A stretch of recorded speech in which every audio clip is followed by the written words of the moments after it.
At a certain point, we were like, are you a lawyer? Thinking this is a very unusual line of questioning.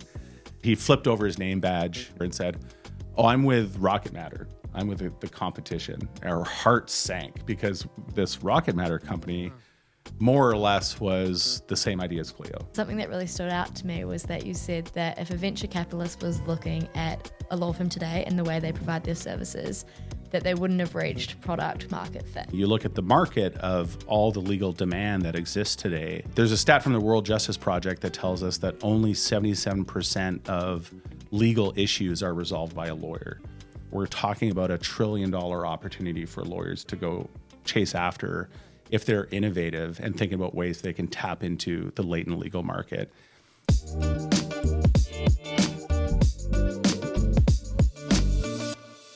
Today's episode is sponsored by VXT, the phone system built for law firms. VXT integrates with practice management systems so that when lawyers make calls, their billable time and legal advice can be saved in the right place automatically. 20% of billable time goes unrecorded. A lot of that is phone calls that get forgotten about. Get some of those billables back using VXT. Go to vxt.co.nz or click the link in the description to find out more. Welcome to the very first live episode of the File Notes podcast. We have Jack Newton, CEO and founder of Clio, which is the most widely used practice management system in the world. To kick it off and get to know you, we have two truths and a lie. So I'm going to say them, and then afterwards you can reveal what the grand lie is. But firstly, many people know you as CEO of Clio, but not many people know that your first venture into entrepreneurship started much earlier, shoveling snow in Canada. Secondly, Clio is going to be sponsoring an AFL team this year here in Australia, much like you have sponsored the Canucks, a Canadian hockey team. And lastly, you have a fake office at Canada Place, so you could say that you had a Vancouver address instead of Burnaby, which apparently no one has heard of. What one is the lie? As much as I wish it was true, the lie is that we're sponsoring an AFL team, although we have seen a very positive response in Canada to our sponsorship of the Vancouver Canucks. So maybe this would be a great thing for us to invest in Australia to help further accelerate our growth here. But the snow shoveling entrepreneurship story is true, and the fake Vancouver address is also true. So is Burnaby, being not someone from Canada, is Burnaby like a small place or? Burnaby's not a small place, but it's the lesser known, I would say, suburb that is regarded as part of Metro Vancouver, but not part of Vancouver proper. So back in the day, we had a virtual address at a shared office space like a WeWork in Vancouver that originally was actually a result of the fact that myself and my co-founder, Ryan Govro, were working in a distributed way when we started working on Clio. I was living in Edmonton, Alberta, which is on the other side of the Rocky Mountains from Vancouver, and Ryan was working in Vancouver, and a number of our early staff were working from home, both in Alberta and British Columbia in Canada. So we were actually a distributed workforce, a work from home model, remote work model, way back in 2008 and 2009 before it was cool. And we needed a place to call home from a mailing address perspective, and picked 999 Canada Place in Vancouver, which is an iconic location in Vancouver. It's if you've seen photos of downtown Vancouver, you've probably seen the white sails that are I would say, much more modest version of the Sydney Opera House in terms of a city landmark. And then eventually when we founded a real physical office, we ended up founding that in Burnaby, which is lesser known. I'm sure you haven't heard of Burnaby, but basically is a city within Greater Vancouver. And sponsoring a hockey team, was that your idea or how did that come about? It's first time in the legal tech space? It was. Interestingly, it was something I ended up quarterbacking. I would say it was actually the Vancouver Canucks idea. They actually approached us about this idea, and I think they were looking for iconic Vancouver companies that they felt would be good partners with them, that were aligned, I would say, from a a values perspective and from a even corporate positioning perspective. And they approached us about this idea, and although it's something I probably wouldn't have contemplated kind of in isolation, when they talked through some of the rationale for how this could make sense and how it could help elevate our profile in North America and in Canada, and we've tied it into a number of activations we're doing at different arenas with away games and home games and opportunities to bring partners and customers and so on to Canucks games, both home and away. It's turned in, and we're still early in the season, but it's turned out to be a really exciting partnership for us. And funnily enough, last night at a customer and prospect dinner we were holding in Melbourne here, one of our prospective customers came up to me and said, "Hey, one of the reasons I'm here tonight is because I'm a huge Canucks fan." It turns out his dad is Canadian, and he's got a love for hockey. He actually flew out to Vancouver to see some of the playoff games last season. Wow.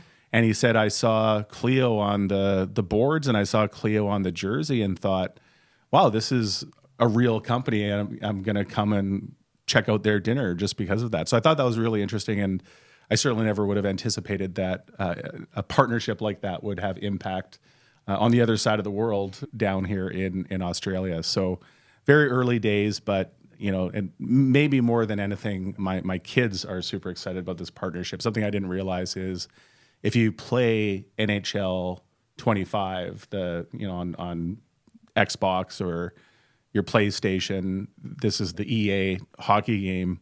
If you play NHL 25, the Canucks have the Clio logo in the video game on their away jersey. So my kids' friends were like, "Isn't that your dad's company?" And so it's had a lot of impacts, and a lot of people have reached out. I think it's cool to see a legal tech company get that kind of prominence and brand awareness, which is, I think, really a first for the legal tech industry, and something we've seen a lot of cool response around.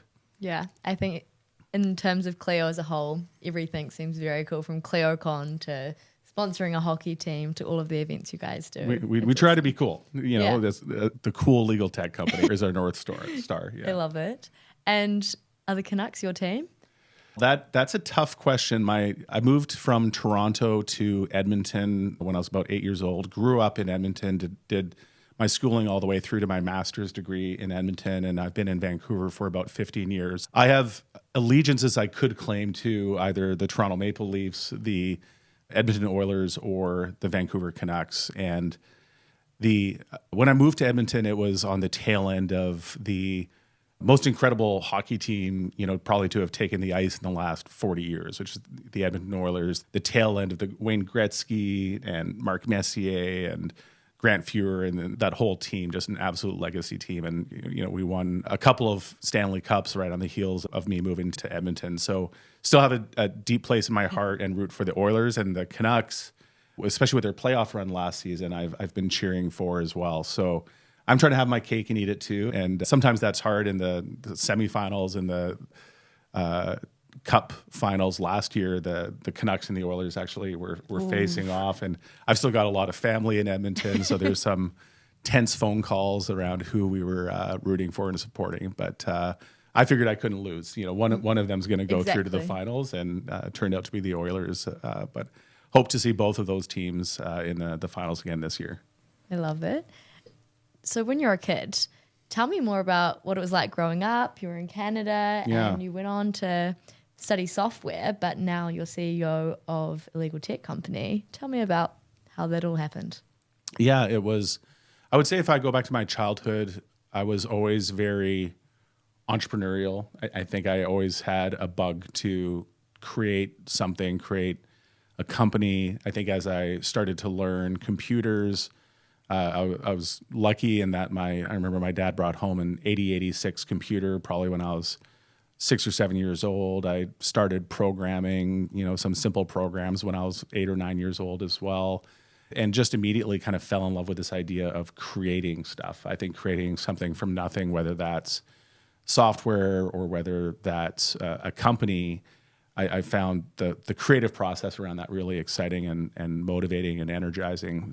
Other ways I scratched that entrepreneurial itch over, my youth was in Edmonton. It's a place. It's pretty much the most northern populated community in Canada. It's a city of about 1 million people, and it snows a lot. It gets very cold. The winters can get down to -40 or colder. So very, very wintry place and a great place to build a snow shoveling business. I ended up recruiting my brothers. One of my early entrepreneurial ventures was just starting a snow shoveling business. Good workout, and turns out a very good business model in Edmonton.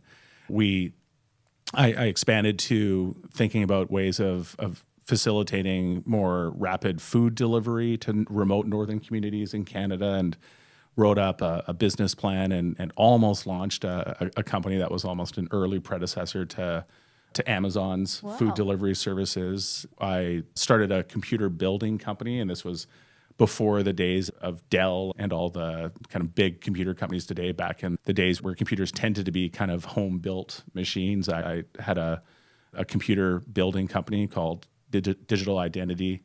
And then I went to university. Unsurprisingly, I got into computer science, ended up pursuing a master's degree in computer science, and had my first job out of school with a startup that my university professor recruited to. One of my university professors recruited me to a company called Canucks. That was a life sciences startup company.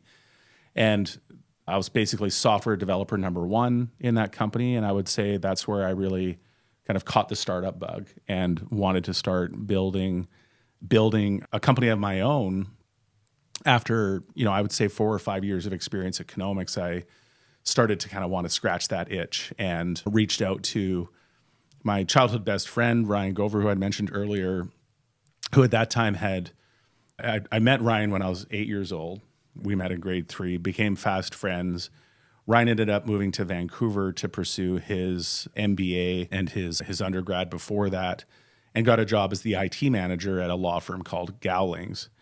And when I got this startup itch, I looked at the technology landscape. This was 2007. And saw what a huge opportunity I felt the cloud would eventually be. And I saw the early generation of cloud computing companies, like we saw Salesforce.com. I was really inspired by the likes of 37 Signals and some other early web application startups in those days, and talked to Ryan and said, hey, look, it looks like this is going to be a really important technological transformation wave, the kind of wave you maybe get 1 or 2 of those opportunities in your life to ride that wave, and what industry might be ripe for transformation. And Ryan, thanks to working closely with lawyers at Gowlings, had identified the fact that lawyers don't really leverage technology the way they could. And furthermore, the technology that was available at that time was really lousy, hard to use, poor user interface, all of it.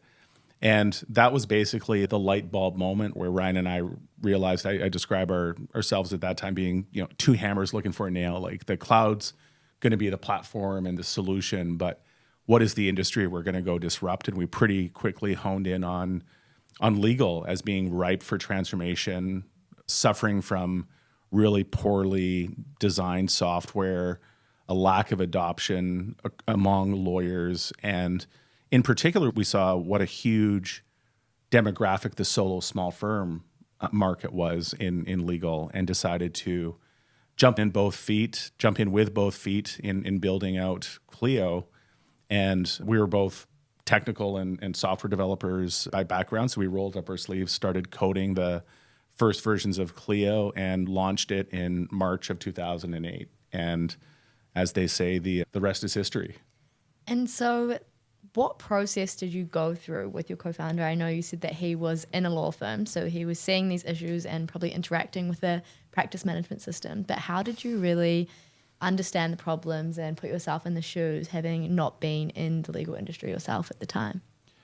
Yeah, I think it's one of these opportunities where you can, as an outsider, actually in some ways get more profound insights around the opportunities in an industry look like, compared to those that might be inside the machine, so to speak, and maybe less able to see what those opportunities look like. When we looked at what lawyers were doing, how they were running their law offices, and tried to unpack basically what kind of solution we could build for them, we realized that even though lawyers use a bunch of specialized language, they'll refer to matters and they talk about concepts like trust accounting, and they have certainly a bit of a lexicon that is different than the average person's. When you boil down what a law firm is doing, it's basically project management, it's time tracking, it's billing, it's client collaboration. And all of it orbits around doing legal work. But at the end of the day, what we realized we needed to build for lawyers was just a really great project management system that has time tracking woven into it, that has a really powerful billing extension to it. And something we thought was a very innovative and powerful opportunity for a cloud-based tool at the time was to also weave in really powerful client collaboration capabilities into that platform, where interacting with your clients could be moved from something that you would do, over a phone call or over email into something you could do in an integrated collaboration platform in your practice management platform. And that, coupled with a process that we leveraged called the customer development process, where this is a framework developed by Stephen Blank, and it's a wonderful process that's described in a book called The 4 Steps to the Epiphany. It's certainly something I'd recommend to anyone listening to this podcast, thinking about starting a company, thinking about building a product. And what Stephen talks about in this book is how you really deliberately go through the process of identifying and discovering who your target customers will be, and build a product working backwards from that target customer base, as opposed to the usual software development model, which is typically a little bit of a build it and hope they'll come kind of approach, like a field of dreams kind of approach, as opposed to this very deliberate working backwards approach from Stephen Blank's framework. And by the way, Stephen Blank is, I would say, the originator, and he's a mentor of Eric Ries and the lean startup model. So much of his thinking has informed what Eric talks about in the lean startup. But the 4 Steps to the Epiphany, I would describe as the OG book, talking about this opportunity, talking about this framework. And I would say that insight and that new perspective that being an outsider to the industry gave us, coupled with an approach where we really listened carefully to what our customers were asking for and what they wanted to see in the product and the problems they were facing, we were able to iterate out from that kernel and develop ultimately what became Clio. And so were there any other practice management systems at the time that were cloud-based building at the same time, or that you were coming up against? That's what we were blown away by when we had that light bulb moment for Clio. We thought, this seems like such an obvious idea, frankly, that there must be competitors out there. Somebody else must have come up with this idea. There must be a competitor, a startup building exactly what we're talking about, or there must be LexisNexis or Thomson Reuters or one of the big guys that's building this product, because we saw what was happening with the cloud is just so inevitable that somebody would be ahead of us on this curve. And when we did that research and turned over every rock we could find, trying to find that competitor, somebody that was ahead of us on this idea, we couldn't find anyone. And one of my mentors at the time said, if you have a great idea that has no competition, it's either a horrible idea or you're about to become very successful. And we hoped for the latter, basically, and jumped in with both feet and started building Clio. Although an early experience for us was the first trade show that we went to. I mentioned launching in March of 2008. We launched at the ABA Tech Show in Chicago. And we had a conversation with somebody that dropped by our booth that said, started asking us questions about, what does Clio do? Do you have document management? Do you have billing? All sorts of questions about how the product works. And then they started digging further into, how big's your team? Are you guys funded? Have you raised venture capital?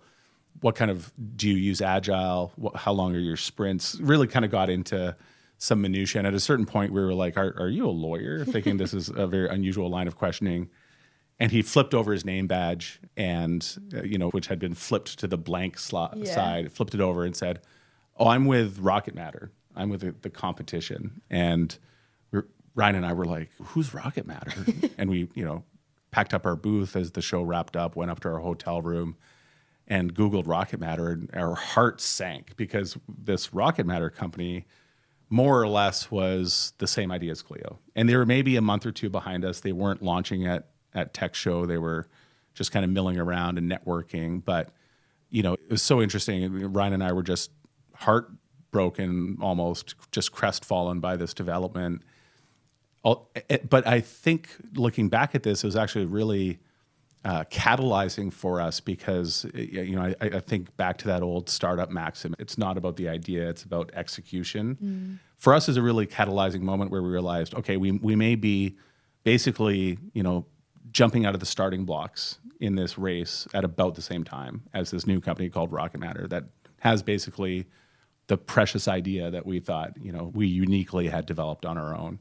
But we realized that it's now, all up to us around execution and how fast we develop and if we can basically achieve product market fit faster than Rocket Matter. So that was, I think, looking back, a real crucible for us, realizing that, hey, this isn't, we don't have this market to ourselves. We're going to have competition. And then within a year, we had 3 or 4 other competitors. So even though we were first to market, it quickly became about execution and strategy and how we would develop and execute on a strategy that would hopefully see us achieve market leadership.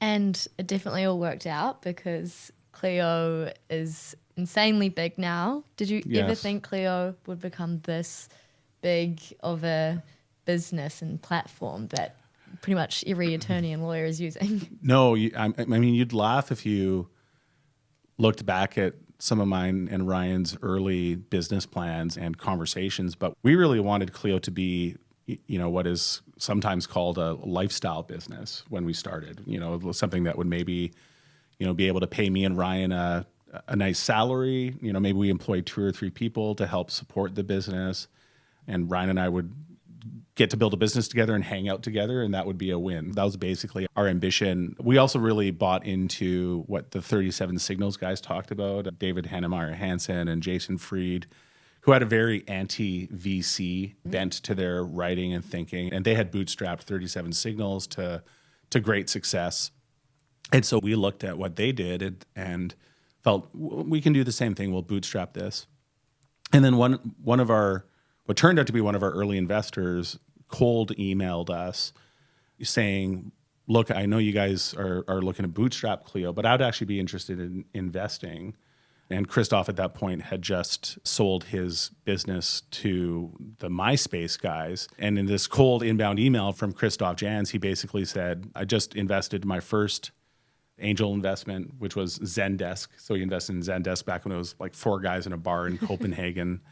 And he said, I'd love to invest in Clio. And in an early conversation with Christoph, Ryan and I talked about the fact that we were not really looking to raise capital and looking to bootstrap the business. And the perspective Christoph offered us that really was kind of a big turnaround was he helped us understand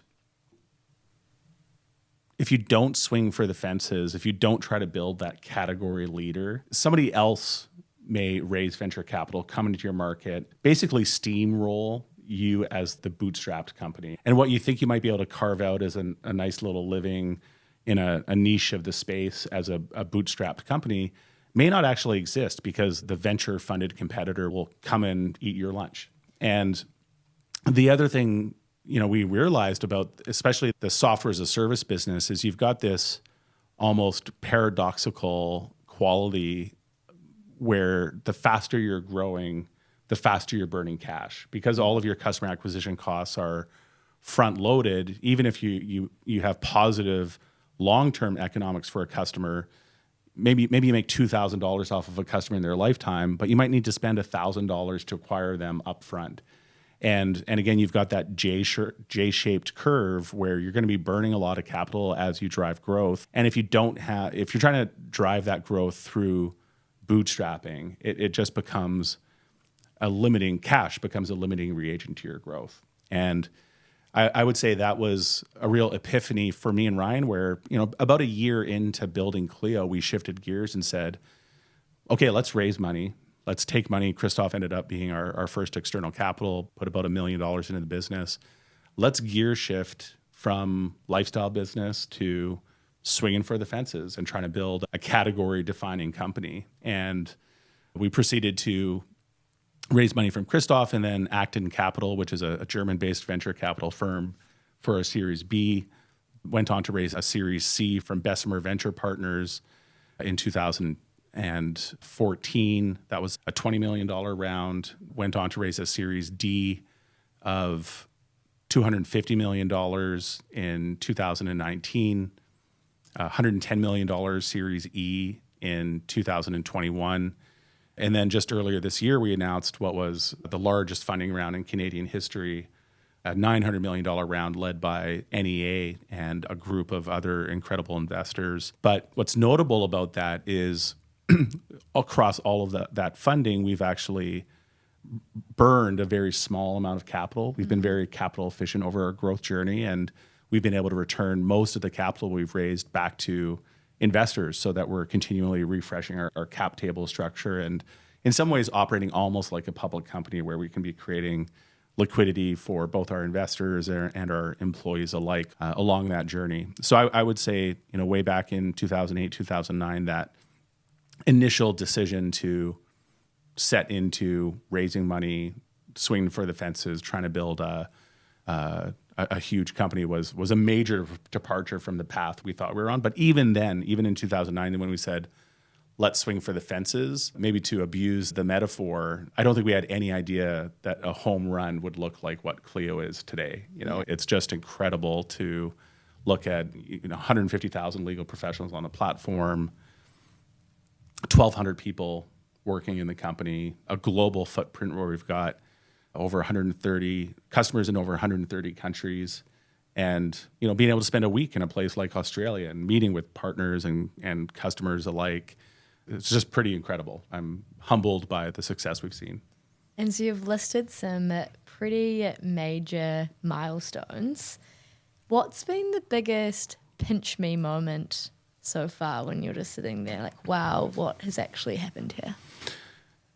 Yeah, I would say there's been a few over even the course of the last year, standing in Times Square and seeing our logo up in the bright lights of Times Square on the NASDAQ. Were you there? I was there with our whole team. So there's a photo on my Instagram if anyone wants to look at it. I'm Newtonian on Instagram, and it's a picture of me and the whole team, our executive team, in front of this NASDAQ billboard with Clio and the announcement of our Series F funding round. That was a pinch me moment. I would say another pinch me moment is at ClioCon every year, our annual user conference. I'll come out on stage and deliver the opening keynote to the conference, and I'm speaking to 2,500 customers and prospects and partners and thought leaders in the legal industry in a completely packed conference room, and that's pretty incredible that we've just created this community of people that are inspired by Clio. And I'd say in a lot of ways we're much more than quote unquote just a software company, but really we've catalyzed a movement where lawyers are thinking about how do we practice differently, how do we practice more innovatively, how do we practice in a more client-centered way, how can we practice in a way that makes us happier and more profitable while also delivering superior outcomes to our clients. That's a really exciting thing, and another moment where I have to pinch myself. And then just, the team we've assembled, like I'm just so lucky to have, I would say, one of the most, if not the most incredible teams in the technology industry. It's just a inspiring, hardworking, smart, curious group of people that love working together, love building great technology together, love driving great customer outcomes together. In January, for the first time since COVID, we're going to fly the entire company into Toronto and have our what we call Team Day, which is basically a summit of all of our teams and an opportunity for everyone to connect. And I couldn't be more excited for that as well. So I'm sure that will be another pinch me moment in a few months where I'm looking around a room of 1,200 Clions all together for the first time. Yeah, that would be amazing. And when you're thinking about ClioCon and you look out and you see all these customers or people in the industry and partners, and Clio has done an amazing job at building up an ecosystem of different software around them and different partners and influential people in the legal industry.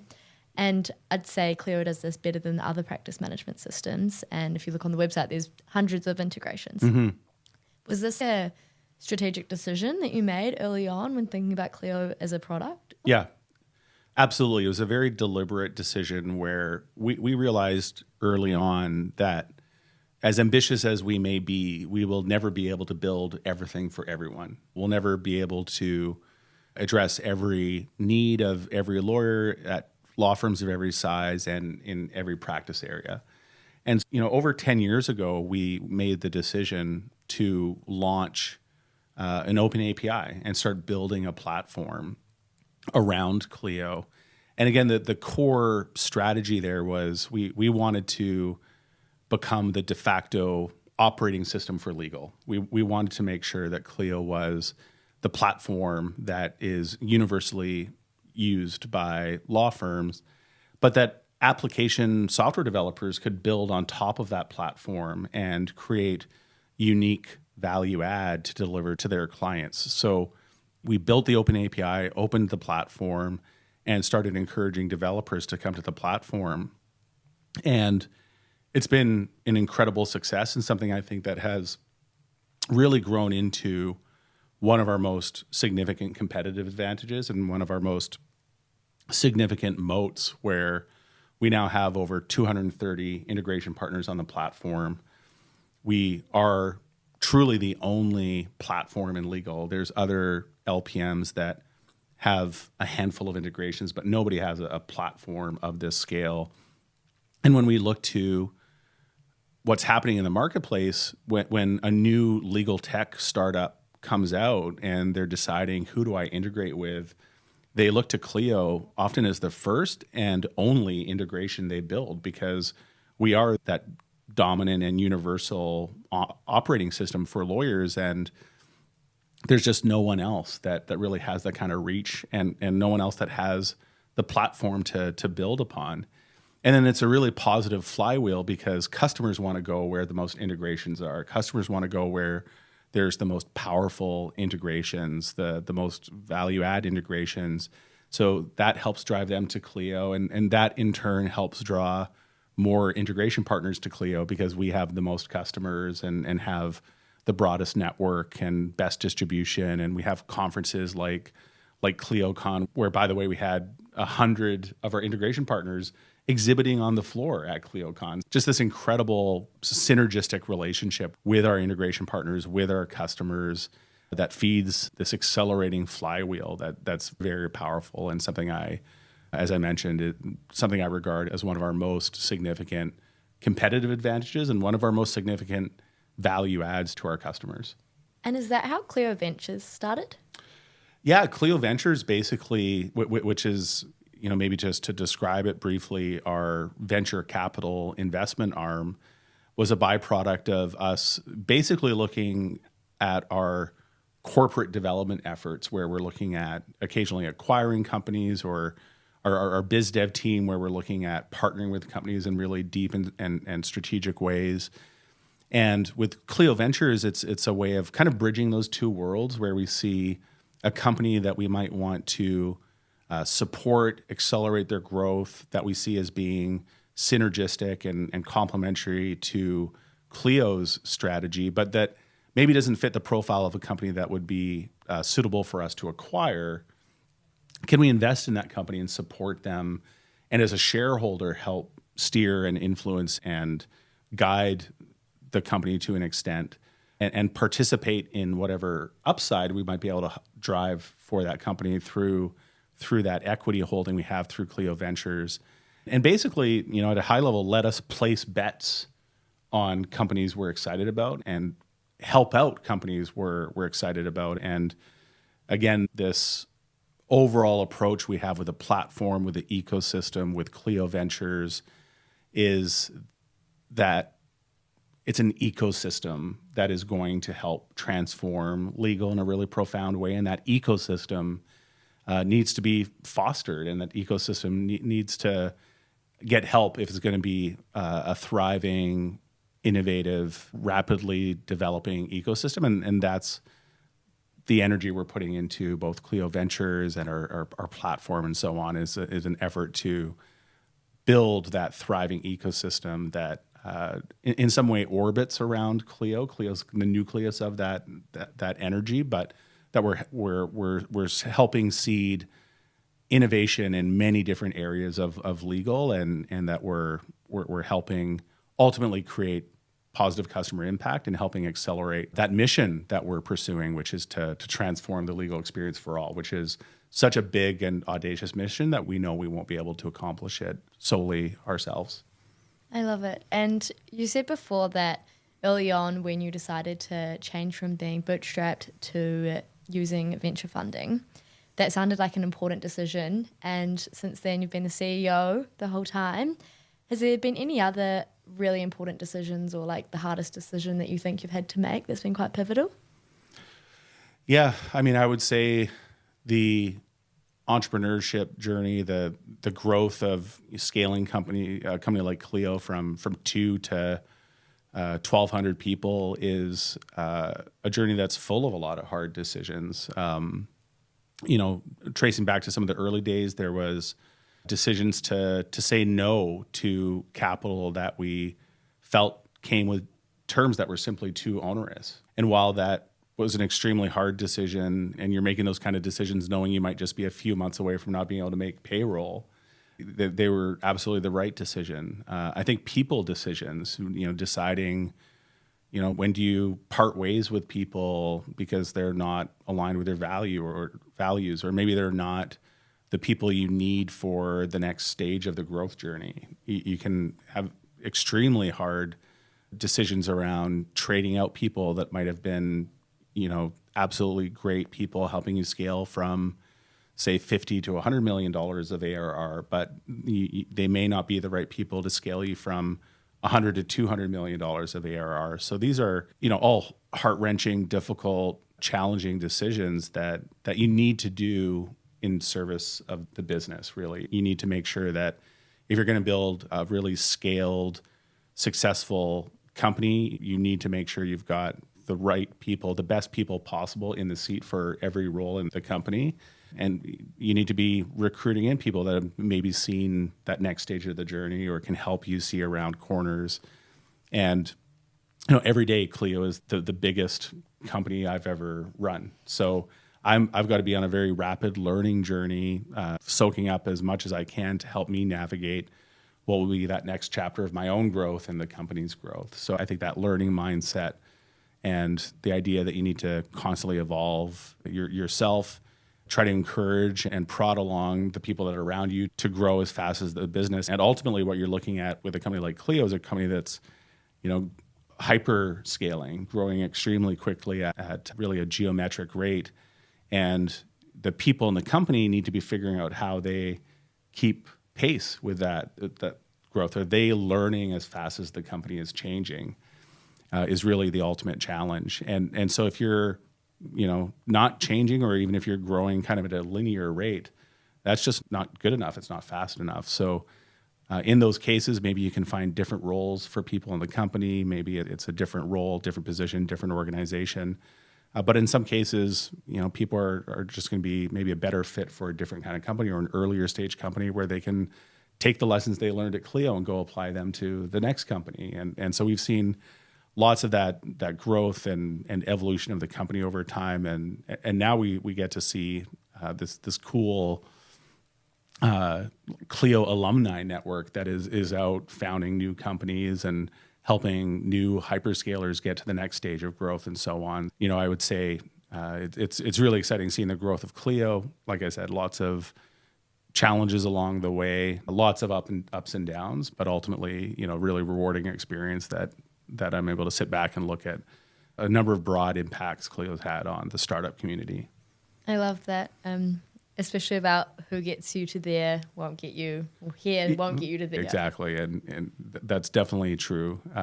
And just a tough thing to realize for many founders, I think many leaders more broadly, is realizing when is that moment you need to make a change and navigating through that. And are there any decisions that you have regretted over the time? Yeah, that's a good question. I guess I'm a bit of a stoic in the sense that I think that even what may have seemed like incorrect decisions were learning experiences and ultimately what put us on this path of the ultimate success we've seen. So to me, it's very hard to look back and assess something as an error. And I think what you're constantly trying to do in leading a startup is making the kind of errors that you can afford to make, in the sense that they may be reversible decisions or they're decisions you can recover from. And ultimately, the only kind of error I think you can deeply regret are the class of errors that result in the end of the company, like really fatal mistakes that, maybe you didn't take that funding round, but you weren't able to find an alternative funding source and you ran out of cash. Maybe you made some critical mistake in a hire and didn't terminate them in time, and that led you into a death spiral that ended the company. There's all sorts of errors you can make that ultimately result in the company failing. And I guess I'm lucky in that, Clio is a thriving company today, and I can look back and say, I've made lots of mistakes, but thankfully I've made no mistakes that have been fatal to the company. And yourself, you were someone from outside the legal industry, but very entrepreneurial and ambitious. Luke Campbell is the CEO and co-founder of VXT, someone I would describe similarly as outside from the legal industry, but ambitious and entrepreneurial.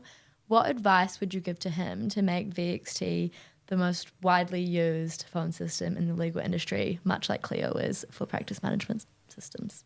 I think that the secret to our success has really been something as straightforward sounding as being obsessed with our customers, just obsessed with understanding their problems, listening to them, and understanding how we can innovate on their behalf to deliver a solution that maybe they would have never contemplated or realized themselves as a solution they needed, but by being deeply empathetic to them, by really trying to understand the challenges and problems they're facing and understanding what the state of the art and the art of the possible is with technology to develop something that is truly, I think, ideally delightful to those customers is something that you can't go wrong with as a strategy. I think if you execute on that kind of North Star on a daily basis and just iterate, deliver, you'll see an amazing outcome. The second challenge I would say for the specific class of product you're developing is distribution and integration. So how do you think about getting the product into the hands of customers? How do you make it integrated into the tools they're already using on a day-to-day basis? I think it's a reason I love the fact you guys are integrated with Clio is I think that gives you reach to, again, worldwide 150,000 legal professionals that would love the idea of an integrated phone system that gives them intelligence around who's phoning them and so on. So I think, obsessing about the product, obsessing about the customer, and then making sure you're really nailing distribution and the right kind of strategic partners would be my 2 cents on strategy. I really like what you said about innovating on behalf of the customer as well, because sometimes they're not that innovative themselves, but they can tell you the problems. And that's exactly it. And I think, customers have a very natural and easy to understand habit of articulating their problems in terms of the features they want to see in a product. I think it's just, all of us are maybe by default fairly product oriented and think about, here's the solution I want. But, the old Henry Ford quote about if he asked his customers what they wanted, they would have said faster horses. The idea that the Model T wouldn't have ever been something a customer described until they see it and say, that's exactly what I need. That's what I want. I don't actually want faster horses. And I think that's I think the real art of being a product manager, the art of being a founder as well is understanding your customers' underlying problems, even though they may be articulating their problems to you in the form of a solution. Yeah. And still focusing on your time at Clio as the company has grown, when you first started, you would have been hiring people, knowing them, working with them every day. And now with 1,200 people, you won't know every single person. I do not, unfortunately, Clio. no. What's that been like in that transition? How have you maintained a culture at Clio as it's grown? Yeah, on one hand, it's really challenging. And there's this weird asymmetry that exists with my employees at Clio, where they hopefully all know who I am. They see me in monthly town halls, they see me in their meetings and interact with me in some level there. But there's many employees that I've never met in person and maybe not even been on a Zoom call in a smaller meeting with. So this is, a difficult thing for me because I, remember the days of being, a 200 person company all in one office in Vancouver and knowing everybody by name. And I think a real juncture in the scaling journey for Clio and for me was when we passed the Dunbar number in terms of the number of employees we have. For anyone listening that isn't familiar with that concept, Dunbar number is around 100. And a social psychologist named Dunbar dubbed this number because it's approximately the maximum number of relationships we can maintain at a time in terms of remembering people's first names and maybe what are the names of their kids and what sports they like, the kind of like fairly strong social ties we can maintain at a time. And when you pass the Dunbar number, which we passed years ago at Clio, you stop being able to know everybody by name. What's their function? What do they do? What are their names of their kids? What do they enjoy doing? And all of that stuff. For me, the trick there is how do you think about scaling the company in a way where, number one, the people you're bringing into the company are a culture add. They're contributing to the culture in some positive way. To me, developing a system of values is really critical. So when we passed that Dunbar number at Clio, that's about where we developed our values framework, introduced our 7 core values, and importantly, laced them into how we do hiring, how we articulate promotions, and when we terminate somebody because they're not living up to those values.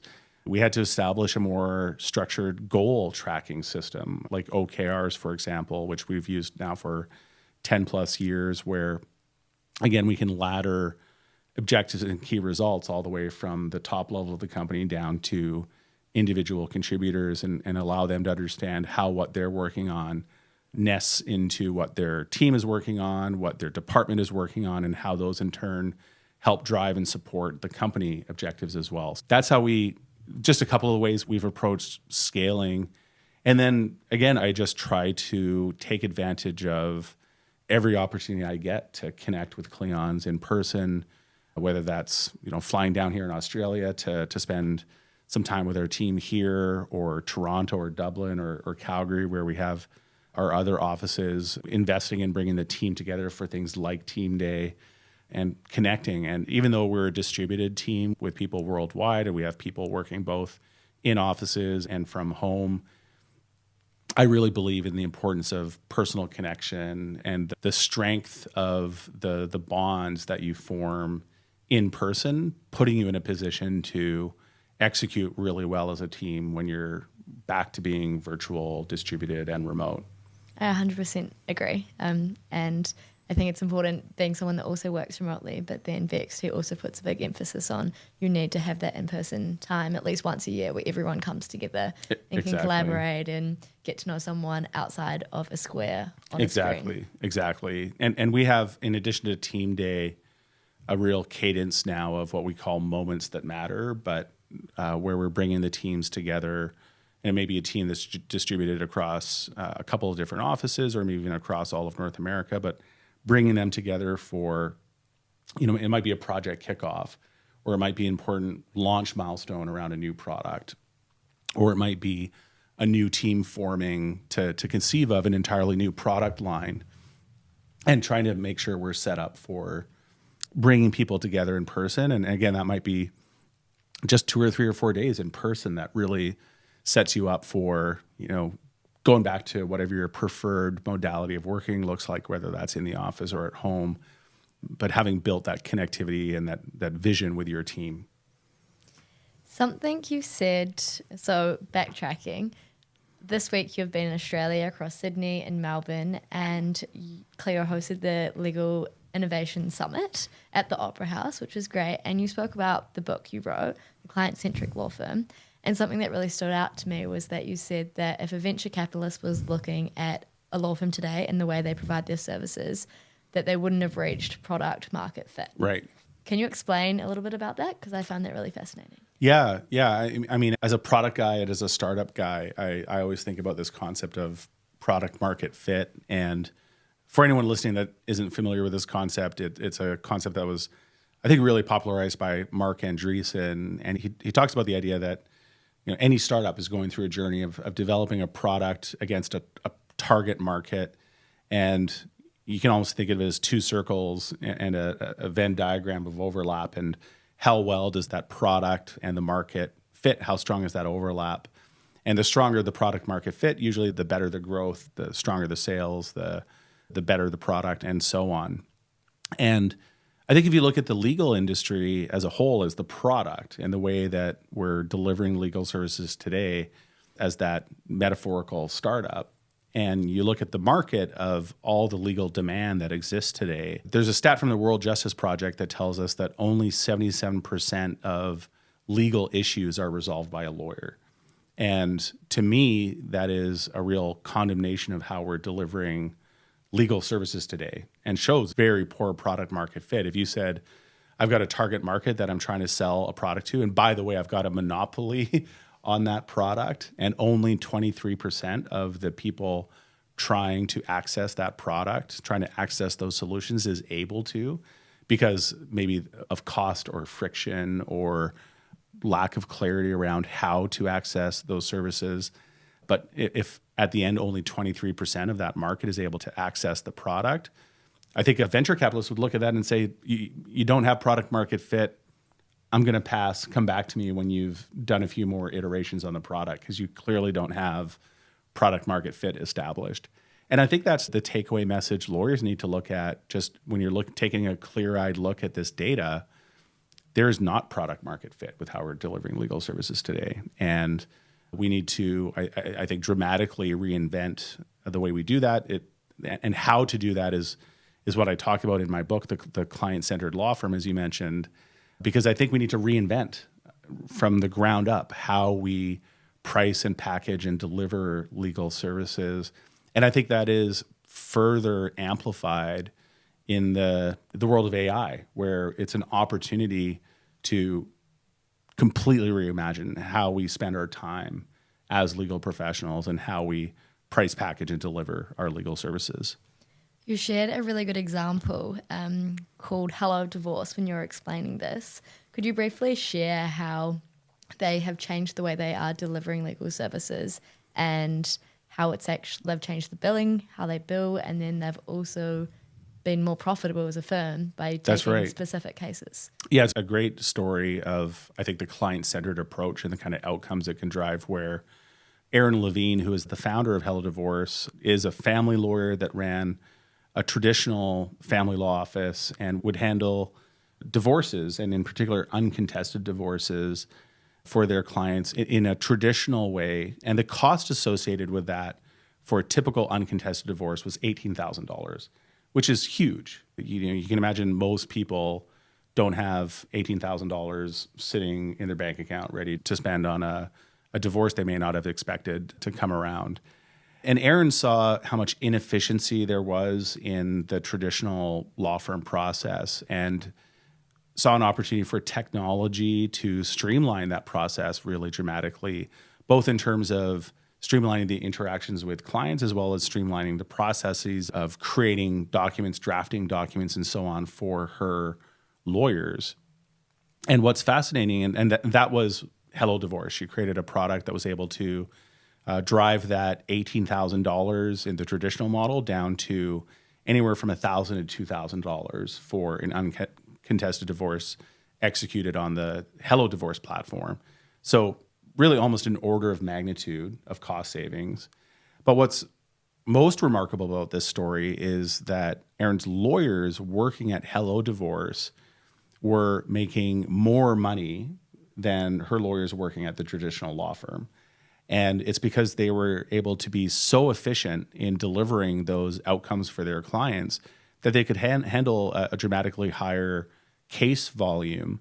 And they were happier, they were more profitable, they were delivering more and better legal outcomes to more clients. And I describe this as the real win, and an incredible win that this client-centered approach can take, where again, you look at the three main outcomes of what Hello Divorce did here. They were able to dramatically improve the legal outcomes for their clients at a lower cost basis. They were able to make their lawyers more profitable and happier thanks to that innovation. And they were able to also increase access to justice. And when we talk about that product market fit, when we talk about that 77% of consumers that can't access legal services, this is not some academic problem. This is not something that just pro bono legal services or other kind of band-aids are going to fix. When we talk about that 77%, it's somebody that needs a divorce that can't afford $18,000 to get out of an abusive or bad relationship. Maybe they can afford $1,000. A dramatically larger percentage of the population can afford $1,000 or $2,000 than $18,000. So when we look at the structural efficiency that Erin's been able to deliver to uncontested divorces, she's dramatically expanded the size of the addressable market that she's serving.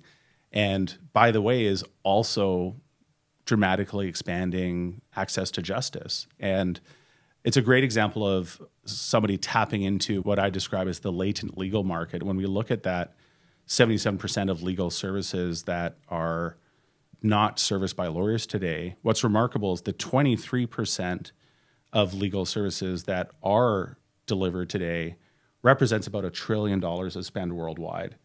When you do the inverse of that math and say, okay, 3/4 of that is an incremental $3 trillion of opportunity, the latent legal market is, at least, and of course, to tap into that market, services are going to have to be priced and packaged differently than the incumbent part of the market. But even with that being said, we're talking about $1 trillion opportunity for lawyers to go chase after if they're innovative and thinking about ways they can tap into the latent legal market. And for me, a huge call to action to lawyers is really, how do you think about your law firm differently? How do you think about being innovative? I think lawyers tend to fall into a bit of a zero-sum mindset where they're thinking about, how do I compete with the traditional way of doing things, and how do I maybe win some business from my competitors in my practice area, or whatever the case might be. When you look at that latent legal market and the opportunity, I think the imperative is, how do we think about delivering legal services in a completely new way? Take a bit of a blue ocean versus red ocean approach on the opportunity, and it's boundless. It is just such a huge opportunity for lawyers that are able to and willing to think innovatively and creatively and in a more client-centered way. Love that. A great case study. And I think we might be having Erin on the podcast soon. So excellent. Very timely. You'll enjoy talking to her. Yeah. So to wrap us up, because I know you have a very busy day for the rest of your Australia tour that you've been doing, I have some quick fire questions. Great. That quick answers, first thing that comes to your mind. Sure. So if you weren't the CEO of Clio, what would be your dream job? For me, a big fork in the road was when I finished my master's degree for computer science. I was recruited to and offered a spot in Jeff Hinton's AI lab at the University of Toronto. Ooh. And for anyone who doesn't know who Jeff Hinton is, he's now regarded as the grandfather of AI. He actually just won the Nobel Prize in physics. Wow. He is the architect of neural networks and what powers large language models today. So he would have been an incredible person to study under. At the time, and this was 20 years ago, at the time I decided to go into industry because I felt like the only path for artificial intelligence was going into academia, which was the only path in the early 2000s.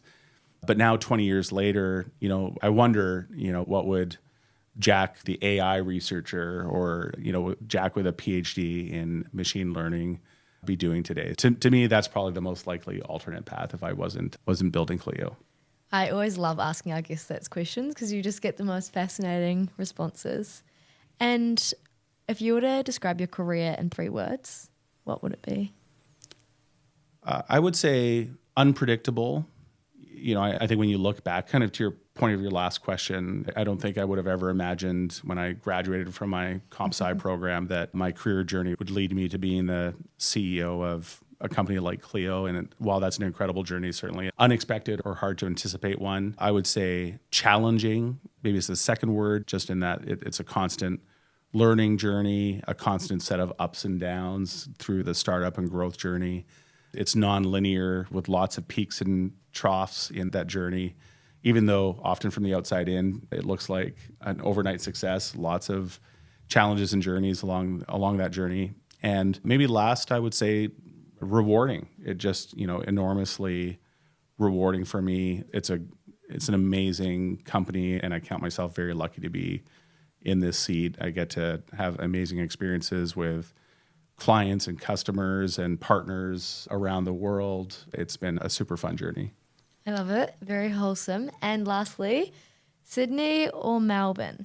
Ooh, that's a tough one. I would say that as a Vancouverite, Sydney resonated with me instantly, just in that, it's got a similar vibe in terms of the being on the ocean and being, I think a very accessible city for a Vancouverite. I would say a better executed version of Vancouver.